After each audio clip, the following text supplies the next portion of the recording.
Hi, this is Eva from Elephant and Kiwi, and today's topics are inner beliefs.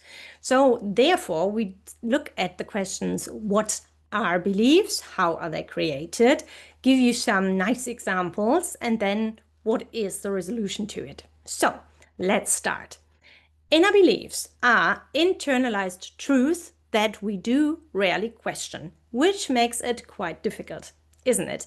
We do have a lot of things in our subconscious, a lot of beliefs and ideas and the way we see the world that we don't really know are there.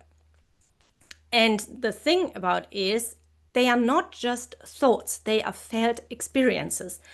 Because when beliefs are created, they are usually not just facts that we hear somewhere, but they do come with a feeling. So in our subconscious, every belief that we have will be linked to a feeling. But no worries, you can resolve inner beliefs. There is, of course, the question, how are beliefs created? And most of them just by repetition. Beliefs are something that we do hear over and over and over again through our childhood, but also through adolescence, that do come, of course, from the outside. If we do hear them, or if we do, no, just if we do hear them, because otherwise, and that is the other thing, how beliefs can be created, they can come from the inside because we see something and start creating our own world around it. First, let's talk about the ones that come from the outside because they are a tiny bit easier to explain here. Inner beliefs will be something that you hear as a child, and then that can be, for example, something like, oh, you're so sensitive, or you're so lazy. Why are you so clumsy? You are so dumb, whatsoever. You name it. There are heaps of beliefs that you can have because you might have heard them repeatedly in your family, in your school, in your preschool, in your kindergarten, in everywhere in education, and then also in television or through marketing, advertising, magazines, radio, social media, you name it. There are heaps of sources that give us ideas of how we are, how we should be, and we, at some point, when we do hear them often enough, do start internalizing them. There is one thing that I want to say about inner beliefs, because when we talk about the inner beliefs, it will be something like a bad thought, like, for example, feelings are dangerous, or I'm only lovable when I perform, which is basically a different way of saying I'm not worthy. So there are those beliefs. And then there are good beliefs. We would call them affirmations because they are something that we can use for ourselves or that will be given from others to ourselves that give us a good feeling. And that can, for example, be something like, oh, you're such a nice person, or you're really lovable, or I like the way is about you. Those ones do help us. The other ones don't. And there's one thing that I want to say for if you are a parent and you are watching this video, do please use affirmation with your children, especially when they are younger than 12 years old. Just one side note on that one. That is because the way our children's brains are wired, until the age of 12, they are predominantly in a subconscious mindset, which means everything that you tell them and everything that they hear will be, or not necessarily will be, but can be a part of their subconscious later on. Which means when you tell your child every single day that they are worthy and lovable and a great person and you like being around them, that will be their inner world for their whole life. If you tell your child every single day that they are lazy, that they are worthless, that you are not happy they are around, then that will be the inner mindset for them for the rest of their lives. So we do have to be careful in what we tell our children. And yes, of course, it can happen that when we are angry or when we are in a certain situation that we sometimes say stuff that is not necessarily what we mean, that just comes out of us, but no worries. If that happens, take it back. You don't have to stay with what you just said. If you do get angry and your child doesn't want to help you with household chores or something, and you're angry and you just say like, oh, you're so lazy, you can, of course, afterwards say, sorry, I didn't mean it like that. You are usually not lazy. Just in this case, I was bothered about it. No worries, it will not harm your child, but it will harm your child if it hears the same sentence every single day and you're not taking it back. Or, and that is now the second part, hearing is one thing, the other one is seeing. Because children don't, you don't have to say something to a child so that the child feels bad. And that is a tricky one because how do you know? But often enough we do know, because it can be something like rolling our eyes. You know, the child is doing something, we roll our eyes. And even though the child doesn't necessarily have to see the rolling of our eyes, they are, as I said before, on a different brainwave scenario. Their brains work differently. Their whole systems work differently than others, than ours. So if you roll your eyes, and even if your child didn't see it, doesn't mean that it didn't feel your feeling while you did that. So you roll your eyes because you are annoyed or angry, or most of the time probably annoyed. So you are annoyed, and the kid feels you are annoyed. So they don't need to see what you're doing, they feel it anyway. It makes it more tricky to avoid forming inner beliefs, but it's not our job as parents to avoid everything. It's our job as parents to try to be the least harm or to help our kids overcome difficult situations. So, beliefs are created by repetition, but beliefs can also be created through repetition that isn't necessarily repetitive. Hear me out. I just had a belief forming in my older child. Good enough, I was told about it. So at some point, and that is important if you do have kids, listen to what they say because they will say it. At some point, my child said, I just bring bad luck to the family. And actually, I think there was an always in the sentence as well. So it was like, I always bring bad luck to the family. And I was like, why? Why exactly do you say that? Why exactly do you think that? And the response was, because of that situation back when we went to the zoo. And I was like, trying to recall the situation. And from my perspective, the situation was the following. We went to our local zoo, which isn't, it's more like it's one of these more or less interactive zoos where you can feed some of the animals. So that is what we wanted to do. There were tiny wallabies, which is an Australian kangaroo, and my younger child wanted to feed them. And it doesn't happen that often that we do have this opportunity. So they were quite happy about it. Like, oh yes, I can feed them today. Great, great, great. And then the older child came running to us and jumping up the platform where we were. As you might understand, as an adult, the wallaby just fled. And the younger child was quite sad and yeah, really, really sad about the missed opportunity, because that animal did not come back.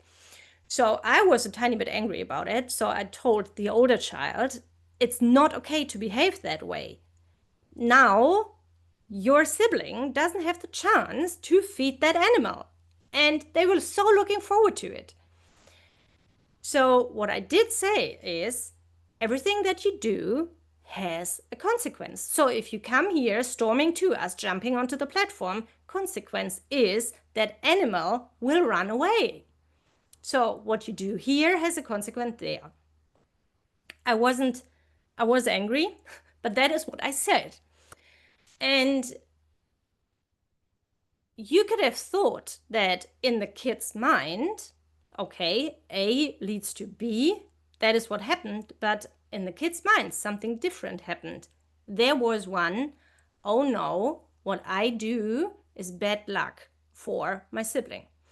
So what happened afterwards is, I can't recall the other situations, but they were really minor daily life situations where there was a tiny bit of a disturbance and the subconscious went onto it. Like, I already know I bring bad luck to my family, so I find myself other situations where that also happens. And after 3 situations, my child said, oh no, I always bring bad luck to the family. And I was like, what? No, you don't. Let's talk about it. So we talked through the whole process and we did get rid of this belief while being formed. And that is what you can do with your child too. But it also tells you how your beliefs were created. So let's say you did something similar to my child. You did do something that disturbed your family and someone got angry at you. You might have also come up with a belief like, oh no, I'm a bad person. I don't bring good luck, I bring bad luck. And after that, you would have picked, or not you, because you don't do that consciously, it's your subconscious that does it, picks situations that occur in your daily life that fit this context. And that makes inner beliefs so difficult in 2 ways, because first of all, they are often linked to heaps of situations. And second, they are difficult to trace because they are not necessarily logical. So the ones that you hear, they are logical, of course. If you hear you're lazy, you're dumb every single day, or even just once a month, at some point you will start believe it. But when you form an inner belief by yourself, because that is just the way your thoughts are processed at that amount of time, or at that point of time, not amount, at that point of time, then you start creating an inner belief that is quite difficult for other people to stop because they need to be aware of the process. But since I'd said before, inner beliefs are resolvable. So it's okay if that happened. If you're a parent, don't worry. It will happen anyway. But there are ways to get through them. I do want to say something about cultural or societal inner beliefs, though, because they are enormous in their outcome. And yeah, that is another thing that can happen. So we have the inner beliefs that you hear a lot that are repetitive. Then we do have the experiences. That is something that forms because of the way your inner world is working. There are cultural norms as well. And cultural norms, I am from Germany. We do have different cultural norms than English society or English-speaking societies. But interestingly enough, there is one that is quite common in the Western world, and that is the feelings are dangerous. Let's say feelings are dangerous because it is quite a big field, and the beliefs that can form from it are different ones. But one of them would be feelings are dangerous, feelings are bad. If you do show feelings, you're a weak person, stuff like that, all the same bag. So where does it come from? Because we do have the same ones, even though I have a different cultural background than you, we can still have the same belief systems. And this one actually can be traced back to the British Empire. So in Victorian times, the expression of emotions was associated with lower classes. And which, on the other hand, of course, meant when you did not show emotions, it was seen as superior and more civilized. And because of this societal idea of how people are supposed to behave, by the way, it's called stiff upper lip, it was used to show a dominance on the colonies. So if someone behaved in a certain way and came into a foreign territory, it was supposed to show dominance, and it was supposed to avoid the appearance of being weak. The less empathetic I am, the better, because it shows I'm superior, I'm more rational, I'm civilized. And that did lead to stoicism, detachment, and so-called good manners, where emotions were supposed to be managed and not displayed. And that is probably something that sounds familiar to you, right? Because to me, it sounded completely familiar, because that is something that also happened in German society for similar-ish reasons, but it happened the same way. So when I now live in New Zealand, when I hear people say to their children or about their children, oh, they just have to toughen up, I know that comes from a societal rule that is more than 100 years old, around about 150 to 200 years old, which is what I wanted to point out here. There are some beliefs that are inherited and that, of course, can be questioned, because what we do know is we are human beings, and human beings have emotions, and it is healthy to know that we do have them and to learn how to deal with them. The thing is just, if the parent has the idea of we are not showing emotions because we want to be more rational and under control, it is difficult for the parent, even if they don't want to act like that, to act against their beliefs. So the thing about beliefs now is, what can we do to resolve them? There are ways to do that, but as I've already told you, most of our beliefs are linked to feelings. So even if we rationally know a belief is not true, like, for example, rest is weakness, which could be a belief, even if we know that is not true, rest isn't weakness, rest is I'm looking after myself, I'm trying to be healthy. Even if we do know that, we will still have the feeling, because of our belief, that when we do rest, it doesn't feel good. And therefore, the tackling of the belief needs to be on two sides. One is the rational side, and that can be done easily, because you have to know your beliefs first at home.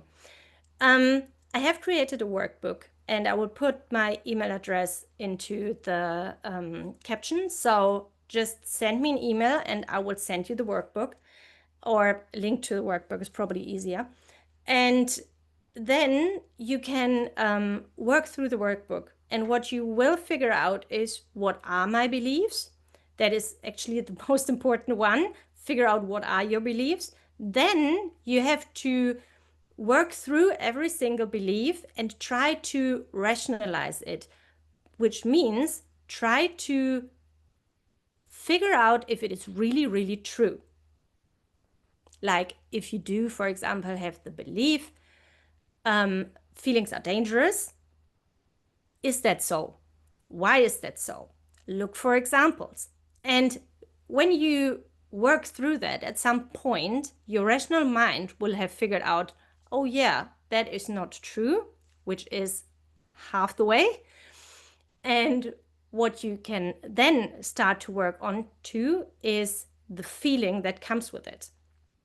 And that is the part where I would say it does help to use support there, like, for example, a coach like me or other coaches that can help you overcome the feeling that is linked to your belief.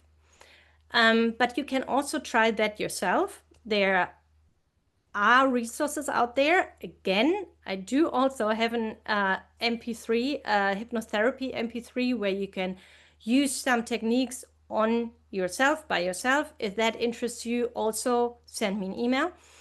And yeah, that is the way how we can get through our beliefs. Figure out if they are really, really true, which they will not be. And the other one is resolve the feeling that is linked to the belief. And of course, what you can do with what I said in the first place, if you have children or if you are in contact with children and you do hear them say stuff like that, like, I am always this, or I do that, or whatsoever, these common thoughts that they would tell you,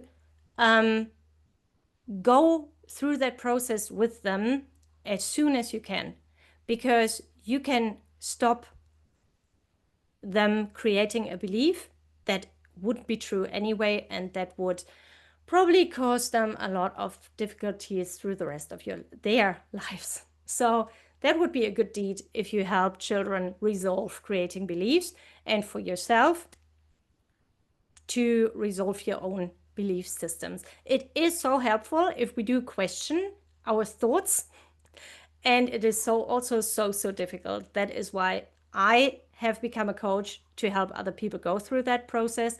But if you say, I'm not there yet, try it yourself, because it's also possible to do a lot of the work by yourself. So that was the story of inner beliefs. If you have further questions, if there's anything that you didn't understand, or where you want more details, or different topics that are interesting for you, just write me an email and or leave a comment, and I'm happy to talk more about the topics that interest you. So have a good day.